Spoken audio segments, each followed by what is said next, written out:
Terrorism now tops economic concerns for 42% of Republican voters in New Hampshire.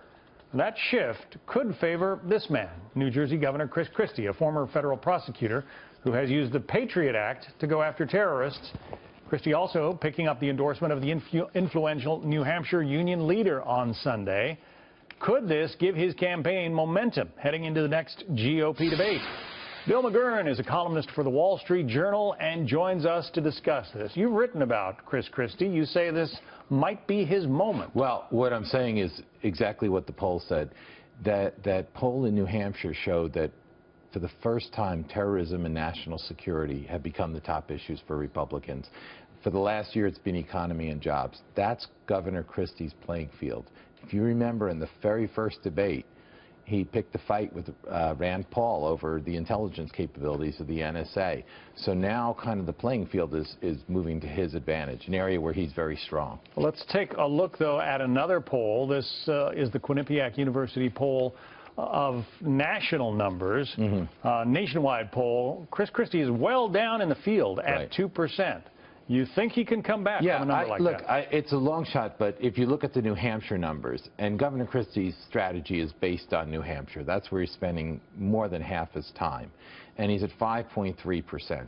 I also think if you look at the next Republican debate, Republicans have not had a debate since the Paris attacks. The next debate is going to be about foreign policy, and it's going to be a free-for-all. You have Marco Rubio attacking Rand Paul and Ted Cruz firing back. Governor Christie is going to be in the middle of that debate. But when you have a guy like Donald Trump saying, you know, let's bring back waterboarding because the terrorists deserve it, doesn't he become the beneficiary of tough talk on terror? He has so far, but that's an interesting point. I think the voters are looking for someone strong who, unlike President Obama, are not going to dismiss ISIS as a JV or something. And Donald Trump appeals to that because he uses politically incorrect language and doesn't back down. But there's no strategy. What is his view on building intelligence capabilities? What is his view of the Middle East? He sort of views Vladimir Putin as a corrupt pol that you buy off for 20%, like you would in New York City. And we're going to find out a lot about this. The next debate's going to be a very serious debate with a lot of differences. And Governor Christie has accused the president of living in a fantasy world. Yeah, and also, of all the candidates now, I think maybe Mrs. Fiorina counts this way too. He takes after Mrs. Clinton.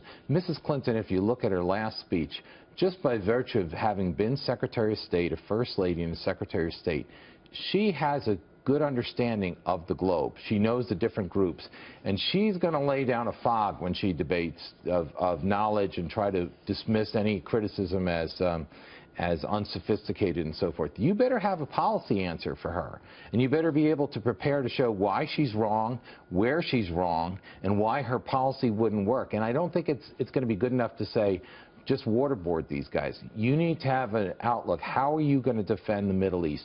What are you going to do to keep Syrian refugees from letting terrorists infiltrate them and come into our countries? What are you going to do about our intelligence services and our military? Also worth pointing out that Christie was talking about terrorism even in the first debate, well before. That's what I mean. He's been strong. He knows how to grab the mic, as I said, like a defensive lineman that can strip the ball.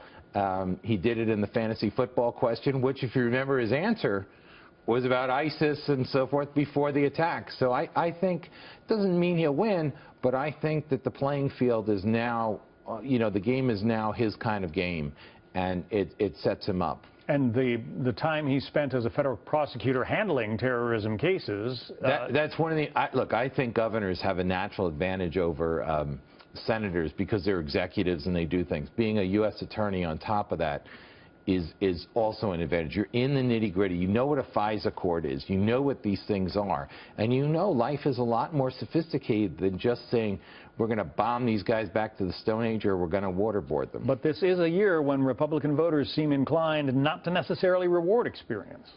I'm not sure about that. At least, okay. Dr. Carson seems to be declining. I mean, I think he's a decent man, but now we have a serious problem, and it seems that people are saying maybe he's not up to that task. Pretty precipitous decline. There's only slightly more than a quarter going for Mr. Trump. It's a significant chunk when you have 14 candidates, but it's not an overwhelming number of Republican voters. We will be watching Governor Christie's poll numbers. Yeah, watch the debate. That's what I'm interested in. Well, that's true, too. Bill McGurn from the Wall Street Journal. Thanks, John. Bill, thank you.